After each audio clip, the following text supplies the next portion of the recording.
ఎండల తీవ్రతకు తెలంగాణ నిప్పుల కొలిమిని తలపిస్తోంది. తీవ్ర వడగాల్పులకు ప్రజలు ఉక్కిరిబిక్కిరవుతున్నారు. మరో 4 రోజుల పాటు ఎండల తీవ్రత కొనసాగే అవకాశం ఉందని వాతావరణ శాఖ తెలిపింది. అతి తీవ్ర స్థాయిలో వడగాల్పులు వీచే అవకాశం ఉందని పేర్కొంటూ రెడ్ అలర్ట్ జారీ చేసింది. వడగాల్పులపై మొదటిసారిగా ఈ హెచ్చరిక జారీ అయింది. అతి తీవ్ర వడగాల్పులు వీచే అవకాశం ఉన్న జిల్లాల్లో పెద్దపల్లి, జయశంకర్, భూపాలపల్లి, ములుగు, భద్రాద్రి కొత్తగూడెం, ఖమ్మం ఉన్నాయి. వీటికి రెడ్ అలర్ట్ జారీ అయింది. మరో 8 జిల్లాల్లో తీవ్ర వడగాల్పులు వీచే వీలుంది. వీటిలో కొమరంభీం, ఆసిఫాబాద్, మంచిర్యాల, కరీంనగర్, నల్గొండ, సూర్యాపేట, మహబూబాబాద్, వరంగల్, హనుమకొండ ఉన్నాయి.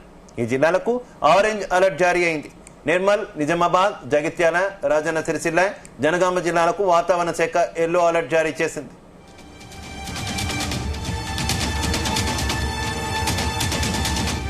ఇదే అంశానికి సంబంధించి మరింత సమాచారం మా కరెస్పాండెంట్ రాజు పటేల్ అందిస్తారు.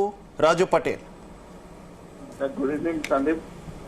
మనకు తెలంగాణలో ఒకేసారిగా కూడా వాతావరణంలో మనకు గణనీయమైనటువంటి మార్పులు కనిపిస్తున్నాయి. ఎందుకంటే గత కొద్ది రోజులుగా విపరీతమైనటువంటి ఎండ, ఉక్కపోతతోటి అల్లాడినటువంటి ప్రజలకైతే ఈ రోజు కాస్త ఉపశమనం కలిగిందని చెప్పవచ్చు. రికార్డు స్థాయిలో ఇప్పటికే ఉష్ణోగ్రతలు గణనీయంగా నమోదయ్యాయి. గత 12 సంవత్సరాలలో ఎన్నడూ లేని విధంగా 46 నుంచి 46.5 డిగ్రీల ఉష్ణోగ్రతలు చాలా జిల్లాల్లో నమోదయ్యాయి. సో దానికి తోడు విపరీతమైనటువంటి ఉక్కపోతతో పాటు వడగాళ్ల ప్రభావం కూడా చాలా తీవ్రంగా ఈ సంవత్సరం కనిపించింది. వడగాళ్ల ఎఫెక్ట్ తోటి వడదెబ్బ సోకి చాలా మంది కూడా చనిపోయారు. సో నిన్నటి వరకు కనుక రికార్డు చూసుకుంటే 107 మంది గత గడిచిన 4 రోజుల్లోనే కూడా వడదెబ్బతో చనిపోయినట్టుగా కూడా ప్రభుత్వ అధికారిక వర్గాలు గుర్తించాయి. సో ఈ పరిస్థితులలో ఈ రోజు కూడా ఉదయం నుంచి కూడా తీవ్రమైనటువంటి ఎండ, ఉక్కపోతతో కూడా ఆ ప్రజలు విలవిల్లాడిపోయారు. సో భగభగ మండేటువంటి సూర్యుడి యొక్క ఆ భానుడి యొక్క ప్రతాపానికి ప్రజలైతే తట్టుకోలేని సిచ్యువేషన్ లో ఉన్నారు. అందుకే మధ్యాహ్నం సమయంలో చాలా చోట్ల కూడా మనకు నిర్మానుష్యమైనటువంటి కర్ఫ్యూ వాతావరణమే కనిపించింది. సో గత సంవత్సరంలో ఎన్నడూ లేని విధంగా నమోదైనటువంటి అత్యధిక స్థాయి ఉష్ణోగ్రతతో కూడా ప్రజలందరూ పరేషాన్ అయ్యారు. పగలు ఉష్ణోగ్రత సాధారణంగా ఎక్కువగానే ఉంటుంది, కానీ దానికి తోడు రాత్రిపూట కూడా మనకి ఈసారి గణనీయంగా గరిష్ట స్థాయిలో ఉష్ణోగ్రతలు నమోదయ్యాయి.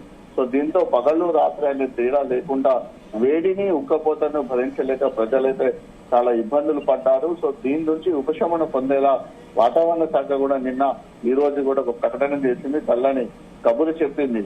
ఎందుకంటే అటు మనకు నైరుతి ఋతుపవనాల యొక్క ఆగమనం ఆల్రెడీ ప్రారంభమైపోయింది. రాబోయే 4-7 రోజులలో ఎప్పుడైనా సరే నైరుతి ఋతుపవనాలు తెలంగాణ తీరాన్ని, బంగాళాఖాతం మీదుగా తెలంగాణ తీరాన్ని తాకే అవకాశం ఉన్నటువంటి పరిస్థితులలో అక్కడక్కడ కొన్ని జిల్లాల్లో ఈ రోజు, రేపు, ఎల్లుండి 3 రోజుల పాటు కూడా ఓ మోస్తారు నుంచి చిరుజల్లులు కురిసే అవకాశం ఉందని కూడా వాతావరణ శాఖ అధికారులు చెప్పారు. సో ఆ నేపథ్యంలో ఈ రోజు చాలా చోట్ల కూడా ఏదైతే గరిష్ట స్థాయిలో మనకు ఉష్ణోగ్రతలు నమోదవుతున్నటువంటి ఉత్తర తెలంగాణ జిల్లాలైనటువంటి ఆదిలాబాద్ గాని, నిర్మల్, మంచిర్యాల, కొమరంభీం, ఆసిఫాబాద్, జగిత్యాల, సిరిసిల్ల, పెద్దపల్లి, దాంతో పాటు కరీంనగర్ జిల్లా, భద్రాద్రి కొత్తగూడెం జిల్లా, ములుగు, జయశంకర్, భూపాలపల్లి జిల్లా, కామారెడ్డి, నిజామాబాద్ ఈ జిల్లాలో కూడా ఈ రోజు, దాంతో పాటు ఉమ్మడి మహబూబ్ నగర్ జిల్లాలో కొన్ని రోజులు కూడా ఈ రోజు అయితే అక్కడక్కడ చెదురుమదురు కూడినటువంటి కాస్త వర్షాలు పడ్డాయి. మధ్యాహ్నం సమయం నుంచి కూడా వాతావరణం కూడా చాలా కూల్ గా ఉంది. అయితే వేడి గాళ్ల ప్రభావం మాత్రం చాలా ఇంకా కొనసాగిందని చెప్పవచ్చు. చాలా చోట్ల కూడా ముఖ్యంగా ఉమ్మడి ఆదిలాబాద్ జిల్లాలోని చాలా ప్రాంతాల్లో కూడా 3 గంటల నుంచి 4-4:30 గంటల మధ్య అక్కడక్కడ మోస్తారు వర్షం కురుస్తుంది. వర్షంతో పాటు చిరుజల్లులు కూడా పడ్డాయి. భారీగా ఈదురుగాలు కూడా వీయడం జరిగింది. దీంతో జనం ఒకేసారిగా పరేషాన్ కూడా గురయ్యారు. ఎందుకంటే అప్పటి వరకు విపరీతమైనటువంటి ఎండ, ఉక్కపోత భరించలేని స్థితిలో ఉన్నటువంటి వేడి నుంచి ఉపశమనం పొందేలా వాతావరణం అయితే చల్లబడింది. ఈదురుగాలు కూడా వీచి అక్కడక్కడ కూడా కాస్త వర్షాలు కూడా పడింది. సో దీంతో వాతావరణం అయితే మనకు కాస్త చల్లగా ప్రస్తుతానికి అయితే కనిపిస్తుంది. అయినప్పటికీ కూడా ఈ వర్షం పడడంతో భూమిలో ఉన్నటువంటి వేడి కూడా బయటకు వచ్చి అదో రకమైనటువంటి వేడితోటి కూడా జనాలు అయితే కాస్త ఇబ్బందులకు గురవుతున్న సిచ్యువేషన్ కనిపిస్తుంది. అయితే సడన్ గా అకస్మాత్తుగా కురిసినటువంటి వర్షాలతోటి చాలా చోట్ల కూడా ఐకేబీ సెంటర్ లో కానీ, మార్కెట్ యార్డ్ లో ఉన్నటువంటి పిఎస్సి సెంటర్ ఉన్నటువంటి వరి ధాన్యం కూడా తడిచింది. దీంతో కోతలు లేకుండా, ఇలాంటి కటింగ్ లేకుండా తడిచిన ధాన్యాన్ని కొనుగోలు చేయాలని రైతులు ప్రభుత్వాన్ని అయితే డిమాండ్ చేస్తున్న సిచ్యువేషన్ మరొకలా ఉంది.